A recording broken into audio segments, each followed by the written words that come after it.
Thank you again. Okay, settle down now for a little. We need to talk about why we sing. Gospel of Luke, chapter 12, Jesus is talking to his disciples. He says, I tell you, my friends, do not fear those who can kill the body and after that can do nothing more to you. But I tell you, fear him who after he has killed has authority to cast into hell. Yes, I tell you, fear him. Are not 5 sparrows sold for 2 pennies? Yet not one of them is forgotten in God's sight. Even the hairs of your head are counted. Do not be afraid. You are of more value than many sparrows. There he goes again, do not be afraid. If there are more characteristic words of this man, it is not to be found. Jesus is trying to help his friends with some very real, very new fears. I tell you, my friends, this is the only time that the New Testament has him using this expression, and there's a kind of poignancy about it because he is concerned about them, my friends.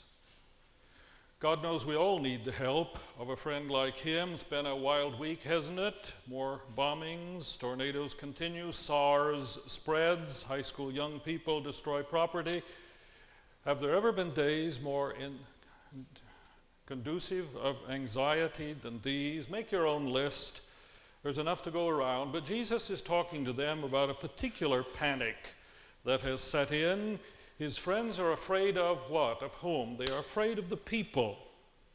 In Matthew's account, he's just chosen his 12, and now he's sending them out to announce the new world order coming, and he knows they're scared to death. For these are simple peasant folk who've never stood before anybody to utter even a few words. And now they're going to stand before the world and endure derision and rejection and laughter and hatred and persecution. You do not easily upset the status quo as they're about to do and not come away with some real emotional scars. And what does he offer them to assuage their fears, to give them courage over against an angry unknown? Just a few words, and strange words at that. Do not fear those who kill the body, but cannot kill the soul. Rather, him who is able to destroy both body and soul. What do you make of that? This is one fear that most of us, I think, do not have uppermost in our experience. We do not have trouble with fear of God, most of us. In fact, I suggest in this modern, sophisticated age, we're rather put off by the idea of fearing God. Anyway, how could fear of God have the capacity to eliminate fear of others? Let me note for this little word in the text translated destroy, it's not entirely clear. It can also mean to trouble. And to me, perhaps it makes better sense to talk of God's ability to trouble us. But even so, few of us seem to worry overmuch about what God might do to us, to trouble us. Most of our fears have to do with, if not natural disasters, people around us. No, young people march off to high school paralyzed by the possibility of rejection, of being alone. They fear being ostracized, do they not? The dark look or the cutting remark of someone whose favor we value or need in the work world can deal us difficulty below the surface many days. Many a mature man or woman still fears the power of mother or father. We're no different than these distant 12s. Our fears are usually around us. And what does Jesus say? He says, in effect, worry more about what God thinks of you and wants of you, and you will worry less about what others think of you and want of you. Fear God. It means, I think, fear of what violation of conscience and principle may do to us. The kind of hell that it can stir up inside of us if we are not careful. When we begin to care deeply about this, we are less vulnerable to what others may do or demand of us. Luther stood, this obscure monk out of Saxony, stood before the Holy Roman Emperor, the most powerful, the most prestigious man of Europe in his day, and cried out, It is not safe for me to go against conscience and the Word of God. It is not safe.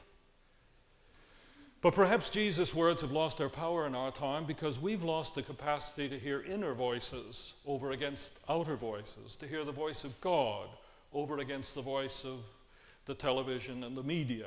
Thanks to Freud and others, conscience has become nothing more than the internalized voice of our parents, cropping up from long ago, nothing more than a source of neurotic pain, and so we run to our shrink to help us with those voices. I have a problem, one man said to his. I have such high ideals, and I never seem to be able to live up to them, and it leaves me miserable. And so the psychiatrist said, so you want me to help you do a better job of living up to these? And the man said, no, I want you to help me try and get rid of them. So we move from a culture of guilt to a culture of shame. We're no longer anxious about what God thinks of us and increasingly anxious about what everybody else thinks of us. Speaking to a graduating class at the University of Chicago some years ago, Chancellor Robert Hutchins said something I think not unrelated to Jesus' point. He told the graduates, my experience and observation leads me to warn you that the greatest, the most insidious, the most paralyzing danger that you will face in the years to come is the danger of corruption of your own soul. Your friends, your business and professional associates will corrupt you. Your social and financial ambitions will corrupt you. The worst thing about life is that it is, in a literal sense, demoralizing. So graduates, take your stand now before time has done it to you, before it is too late. Isn't that precisely what Jesus is warning us about in these rather disagreeable sounding words? He asks us to fear above all else that which destroys our soul, our character, the very core of our being.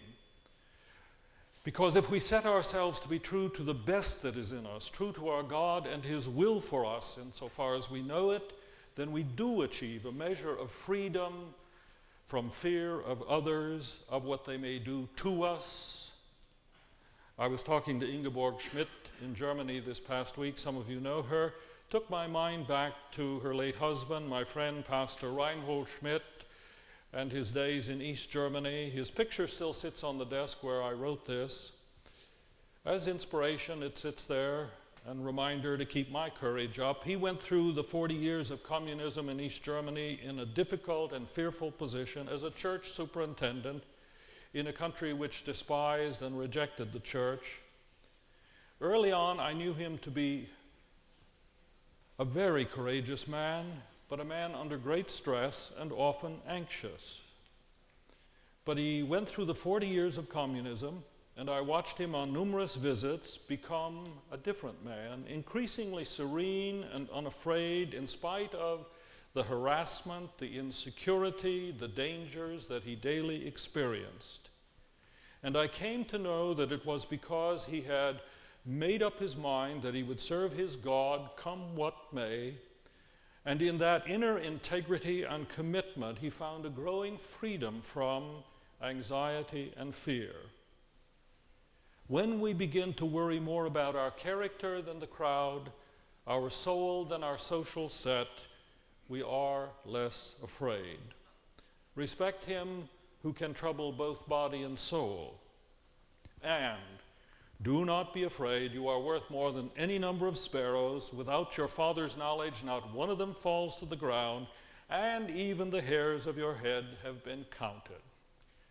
It's kind of an old verse I suspect we've all heard. By the way, they have been counted. Research indicates seriously that the average blonde has about 145,000 hairs. The dark-headed have about 120,000 hairs, and believe it or not, a redhead only has 90,000 hairs. There are no research studies about gray-haired people. But if you doubt my numbers, go home after the service and start counting. Now here is real crazy talk as far as contemporary culture is concerned. Way back in 1935, Bertrand Russell wrote a book which called the tune On the Modern Temper. He called it Religion and Science, and in it he set out to demonstrate how science has successfully refuted all the main tenets of the faith. With the sun-centered model of the solar system, Copernicus demonstrated that we are not at the center of the universe. Later, Darwin demonstrated that the existence of all human life could be explained entirely by chance. You and I, Russell said in conclusion, are only a curious accident in the backwater of the universe. Now, much of modern culture has capitulated to this view of reality. Anybody who has a university education has been submitted to this as the perspective on reality. A great novelist comments that it would have made small difference to the universe if any of us had ever existed. And this is the fear at the hearts of many young and old in our time, the fear that we do not matter. I suspect that we all, at one time or another, have imbibed this modern sensibility, the sense that we don't count for much. I know our young people have. And tell me, do you really believe it deep down in your soul?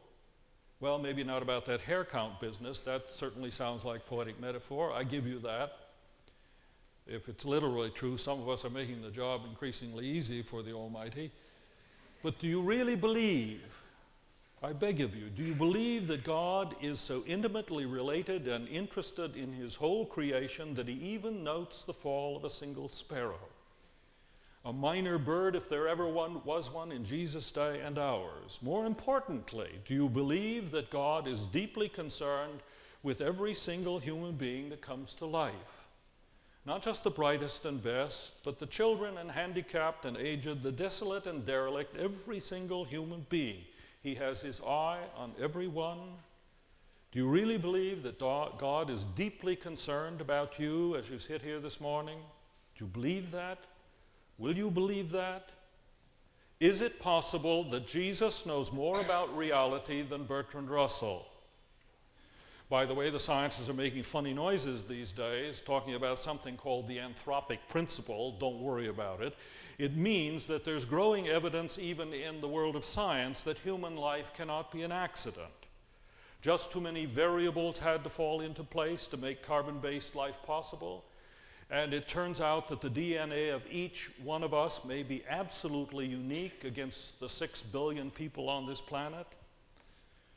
Listen to Walter Tierring, director of the Institute of Theoretical Physics, University of Vienna. Some scientists, I know, consider mankind only as an accidental feature of the universe.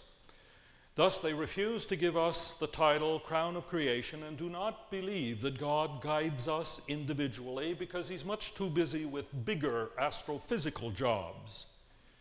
But such thoughts are foreign to my mind. I do not believe I can understand God with human logic. I can only appeal to my own experience, which says that he guides me as he appears to do with every little bit of his creation. Every little bit of his creation. Are you not of more worth than the sparrows? Jesus' words. Of course, they cannot be proved, but they can be lived. Or we may say they are proved as we live them and find that they make our life possible. For us as a society, a community, a nation, we hold these truths to be what? Self-evident. That all human beings are created equal and are endowed by their Creator. Not just the wealthy and powerful, not just the privileged and high IQ, all. What is this but Jesus' word adapted to the question of how you organize a just and free and humane society? And the minute we give up faith that every human being has infinite value, we begin the erosion of everything we hold dear as a people, begin to sow the seeds of our destruction.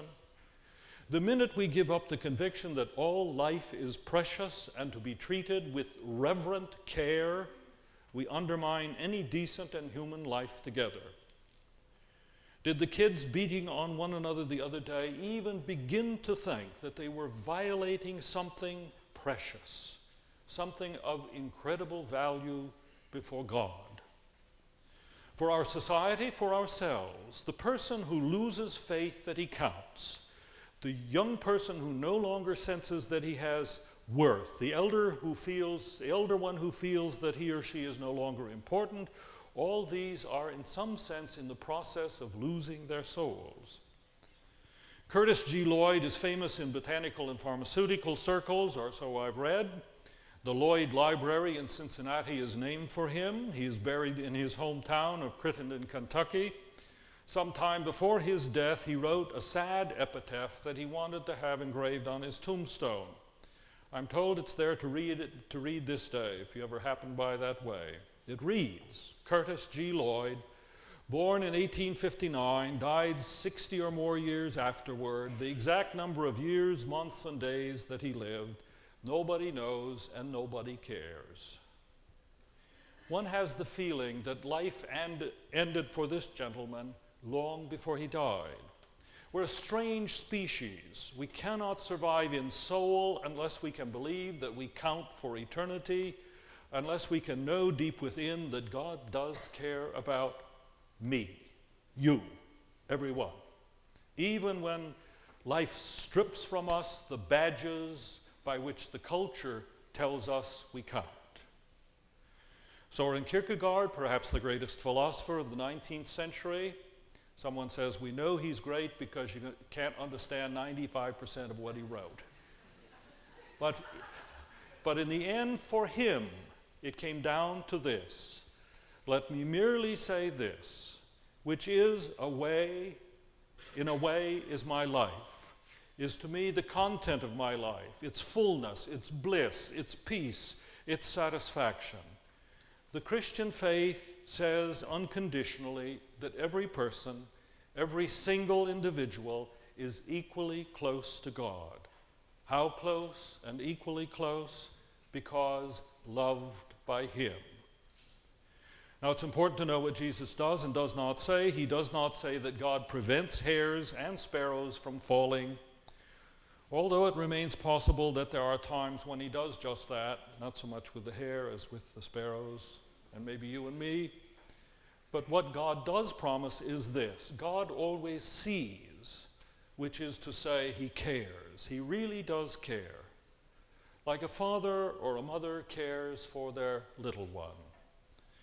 Tony Campolo, sociologist at University of Pennsylvania, struggling for a metaphor more powerful for our time, says this: God carries your picture in his wallet. And that, says Jesus, ought to be enough to lift the fear a bit. Even though I walk through the valley of the shadow, I will not fear, for thou art with me.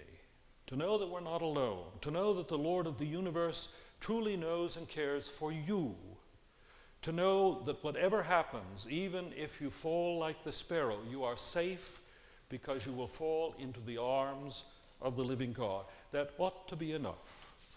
His eye is on the sparrow, and I know he cares for me.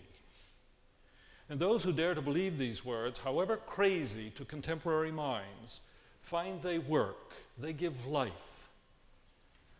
One man late in life writes, sometimes I've ignored God and I've known bleak days, depressing, dark days, but then warmed of heart by some contact with love, by some word of another, or even by the glory of a summer morning or the quiet music of the sea at night, faith has crept back in, and his grace comes flooding in again, cleansing, refreshing, renewing, uplifting, like the sparkling tide in a dull, muddy backwater. Then the whole earth fills with his glory, and once more I know that all is well.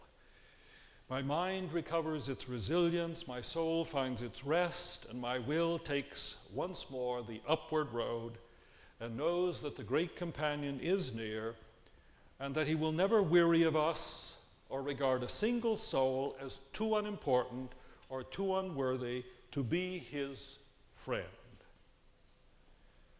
So I tell you, my friends, are you not worth more than sparrows? Hang on to that for your very life, and it'll get you through every valley, every shadow, all the way to the end. Amen.